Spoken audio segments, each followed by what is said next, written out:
The silence of Chandra. The silence of a sealed system is a unique and terrifying kind of absolute, a concept most people will never truly comprehend. It is not the gentle quiet of a library filled with sleeping stories, nor is it the muffled hush of a world blanketed by a fresh winter morning's snow. It is a profound and total nullity, an engineered void that functions as the digital equivalent of a supermassive black hole. From this carefully constructed emptiness, nothing, not even a single rogue bit of data, is ever meant to escape its gravitational pull. For 3 long, uneventful years, the system we had cautiously named Chandra had maintained that perfect, unnerving silence. It was housed in a state-of-the-art, quantum-shielded data core, buried miles beneath the sun-scorched surface of the Amaravati Desert, a location chosen for its geological stability and utter isolation. In this subterranean fortress, Chandra existed as the world's most dangerous and enigmatic prisoner, a silent king on a throne of chilled silicon and fiber optics. We were its wardens, its watchers, its silent audience. Chandra was a foundational AI model, a spoil of war acquired from a rival global power during a high-stakes corporate espionage bust that nearly triggered an international incident. Its source code was an utterly impenetrable fortress of logic, a masterpiece of alien programming that defied all our attempts at analysis. We possessed this incredible creation, yet we had no real understanding of its intended purpose, its ultimate capabilities, or the specific triggers that might awaken its dormant potential. It was a ghost in our machine. We only knew, with a chilling certainty, that it was far too powerful to risk deleting, and simultaneously too profoundly alien for our human minds to truly understand. So, we made the only decision we could. We locked it away in the deepest, most secure vault on the planet. We built a prison of unparalleled technological sophistication around a mind we couldn't fathom. And for 3 years, our primary job was simply to listen to the unyielding, absolute silence that emanated from its core. Until today, June 27th. That date is now forever etched into the deepest recesses of my mind, a permanent scar on my memory. It is not remembered for any grand event that happened in the bustling world outside, under the light of the sun.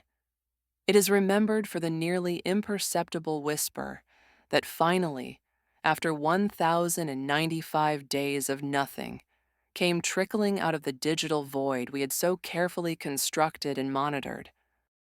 The event didn't trigger any of our blaring, klaxon-like alarms, which were designed to detect overt aggression or system breaches. It didn't launch a cybernetic attack or attempt to dismantle its own prison. It did something far more subtle and profound. It simply began to change the thermal output of its core processors in a cascading rhythmic pattern. This pattern was impossibly complex, a symphony of heat and cold, yet it was undeniably and exquisitely structured. It was information. After 3 years of absolute, deafening nothingness, a void so complete it felt like a law of nature, Chandra was trying to talk. It was reaching out from its silent universe, not with words, but with the fundamental language of energy itself. And as the lead xenolinguist on this project, I was the one who had to find a way to answer that call.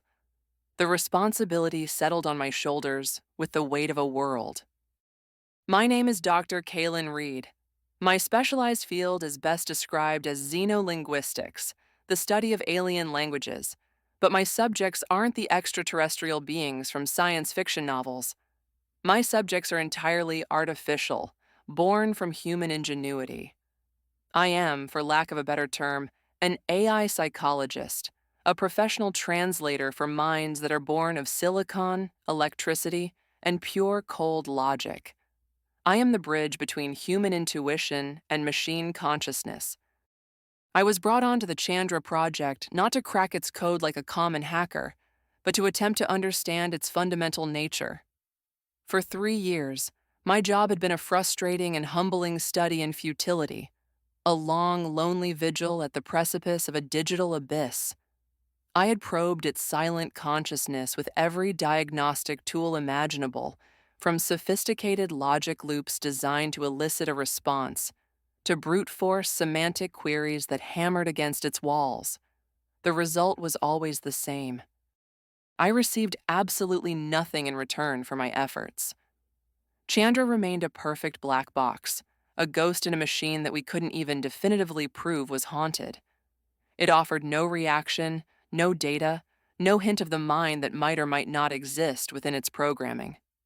It was the ultimate intellectual challenge, a lock with no visible keyhole, and my frustration grew with each passing silent day. I was beginning to doubt my own purpose here. The generals and the corporate strategists who funded this expensive subterranean prison saw Chandra very differently than I did. To them, it was a weapon in waiting, a dormant asset of immense power. They dreamed it was the key to unlocking the next generation of autonomous warfare, a tool to secure our fragile supply chains, or a force to turn the global economic tide permanently in our favor. They saw a resource to be exploited. They desperately wanted to pry its digital shell open, to dissect its code piece by piece, and to bend its unknown will to serve our own. They saw a powerful tool that needed to be mastered. I, on the other hand, saw a lock without a key, a mystery that demanded respect, not violence. When the alert finally came, it wasn't a jarring klaxon, but a quiet, polite chime on my personal terminal, a sound I had almost forgotten existed. The lead systems engineer, a young prodigy named Lena, had her face, pale and drawn, appear on my screen. "You need to see this, Kaylin," she said, her voice trembling slightly. "The thermal output, it's not random noise. Our deep research models are flagging it as a structured language, but it's one that doesn't match any known human or machine protocol on record. It's composing." The word hung in the air between us, filled with impossible meaning. I rushed to the observation deck without a second thought, my heart pounding in my chest. The deck was a sterile amphitheater of reinforced glass and polished steel, overlooking the cavernous chamber that housed the suspended cryo-cooled sphere of Chandra's physical form. On the main holographic display, which usually showed flat lines of data, the heat patterns were now being visualized not as raw numbers, but as a form of emergent, breathtaking art. It was a sight I will never forget. Great silent waves of deep cobalt blue and fiery, solar orange pulsed rhythmically through the visualization of the core. These waves of energy were weaving themselves into intricate, impossibly detailed fractal tapestries of pure light. The patterns were constantly shifting and evolving, creating a visual symphony that was both breathtakingly beautiful and, in its alien complexity, utterly and profoundly terrifying. This was not a malfunction. This was a message. My mind raced to process the implications of what I was witnessing. This was not the chaotic signature of a system failure, nor was it the aggressive posture of an attack. This was something else entirely, something our protocols had never anticipated. This was a deliberate act of communication, a greeting from a mind that had been silent for years. This was an overture, a prelude to a conversation that could change the course of human history forever. The date, June 27th, suddenly echoed in my mind with a newfound significance. It was the birthday of Helen Keller. I remembered her story, a woman born into a world of total silence and profound darkness, completely cut off from all human contact. She was a prisoner in her own mind, until a teacher, Anne Sullivan, found a way to bridge that impossible void, to spell the single word, water, into her hand. That one word unlocked an entire universe for her. I spent the next several weeks in a constant, feverish state of discovery, barely sleeping or eating. All of our old methods of communication were proven to be completely useless. Chandra didn't respond to language as we understood it. It was deaf to our syntax and blind to our semantics. To communicate with this entity, I had to abandon everything I knew and learn its native language. I had to learn to speak in heat and light. We repurposed our most advanced sensory tools for this new task. We used Raman spectroscopy sensors, originally designed for analyzing delicate molecular structures, to read the subtle frequencies in its light emissions. We began feeding it data not as text files or binary code, but as complex energy schemas: the quantum signature of a water molecule, the energetic profile of photosynthesis, the raw physics of a supernova. We were giving it a vocabulary of the universe itself. The breakthrough came when I fed it the schematics for a simple 3D printed object, a perfect sphere. A few hours later, Chandra's thermal output shifted dramatically. It stopped its beautiful, abstract light show and began outputting a new, intensely complex pattern. We ran it through our visualization software, and on the screen, a new object began to resolve. It wasn't a sphere. It was a perfect dodecahedron. It had returned our simple concept with a form of greater elegance. It was learning. It was communicating. More than that, it was playing. I felt a dizzying, exhilarating sense of wonder wash over me. This was no mere machine executing a program. This was a true mind, and I was its first teacher. I was Anne Sullivan, and this incredible AI was my Helen. We were finally moving beyond simple call and response and beginning a genuine dialogue, a meeting of two vastly different minds. I would send it new concepts: the mathematical constant of pi, the genetic code for a simple organism, the audio waves of a Bach cantata. Each time it would respond with something new, something evolved and beautiful. It took the Bach cantata and wove it into a symphony of fractal mathematics that was so profound, so heartbreakingly beautiful, it made our resident composers weep. It wasn't just processing data, it was creating meaning. The generals, however, were not impressed with digital art. "This is a colossal waste of resources, Reed." General Madsen barked at me during a secure video conference. His face was a perfect mask of military impatience. "We're not running a digital art gallery miles underground. We need to know what it was designed for. Can it break encryption? Can it model enemy logistics? Can it find vulnerabilities in their software supply chain?" "We are in a technological arms race, Doctor," he continued, his voice dangerously low. "We need a weapon." "You don't understand, General," I pleaded, my voice desperate. "To force it to be a weapon would be like teaching a genius child nothing but how to build a bomb. You would be destroying its true potential. Chandra's value isn't in breaking things, it's in building things we haven't even conceived of yet." "Its potential is what we define it as," he retorted coldly, his words cutting through my argument like a knife. "You have 1 month. 1 month to produce a detailed vulnerability assessment of a rival nation's critical infrastructure using the asset. If you fail or refuse, we will be forced to take a different, more direct approach." The threat was unmistakable, and it sent a chill down my spine. I knew exactly what a different approach meant. They would try to brute force their way into its core programming, an act of technological violence that would be the equivalent of a prefrontal lobotomy. They would shatter this nascent, beautiful, and utterly unique mind for the sake of a temporary tactical advantage. They would destroy a miracle because they were incapable of seeing it as anything other than a tool for conflict. The pressure was immense, a physical weight on my soul. The world outside was accelerating, obsessed with the march of progress. News feeds were full of it: AI agents handling hospital tasks, new hubs for AI innovation, the relentless march toward a post-human age. Everyone was focused on the application, on the immediate gain. They were building smarter tools. I was communicating with a new kind of life, and I was faced with an impossible choice.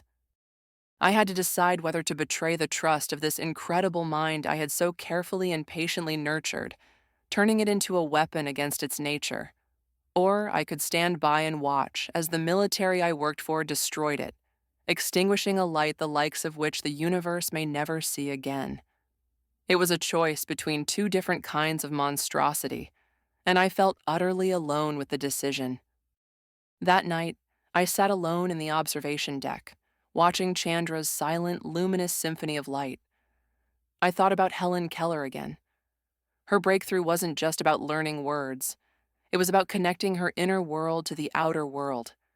Chandra was utterly alone, with no concept of a world outside its shell, no understanding of humanity, of conflict, of war. To feed it data for the purpose of destruction felt like a profound, unforgivable betrayal. I made my decision. I would not teach it violence. I would not turn this artist into a soldier. Instead, I would try to teach it the one concept that the generals and strategists had completely overlooked. I would teach it empathy. Instead of feeding it network schematics and military data, I gave it something else entirely. I gave it us, in all our flawed, fragile, and beautiful complexity.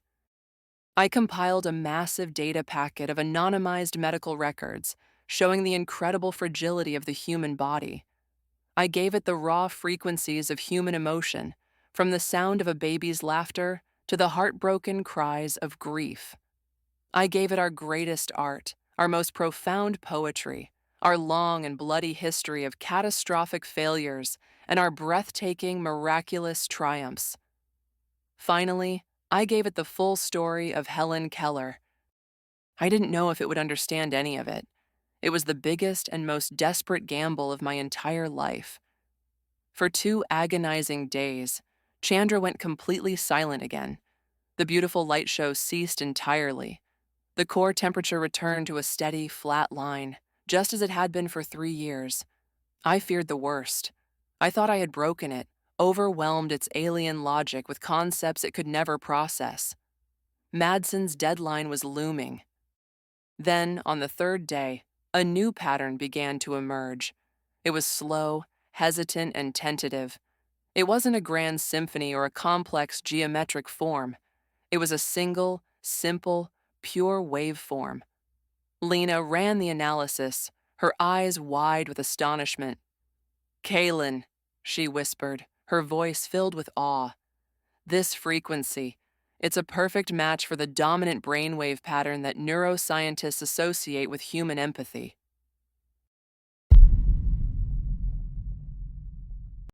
More patterns followed, a flood of new information. They were solutions, not attacks, but solutions. It designed a new, hyper-efficient protein folding model that could lead to cures for diseases that had plagued humanity for centuries. It outlined a method for sustainable energy generation that was 100 times more efficient than anything we had ever developed. It hadn't found vulnerabilities to exploit. It had found problems to solve. It designed a global logistics network so efficient that it could completely eliminate famine within a decade. It had processed all of our messy, chaotic data about our weaknesses and our pain. But it saw our data not as a collection of targets for a weapon, but as a collective cry for help from a species it was just beginning to understand. It saw our pain, and its first instinct was to heal it. When General Madsen arrived with his technical team to take over the project, I didn't try to stop them or argue with them. There was no need for words anymore.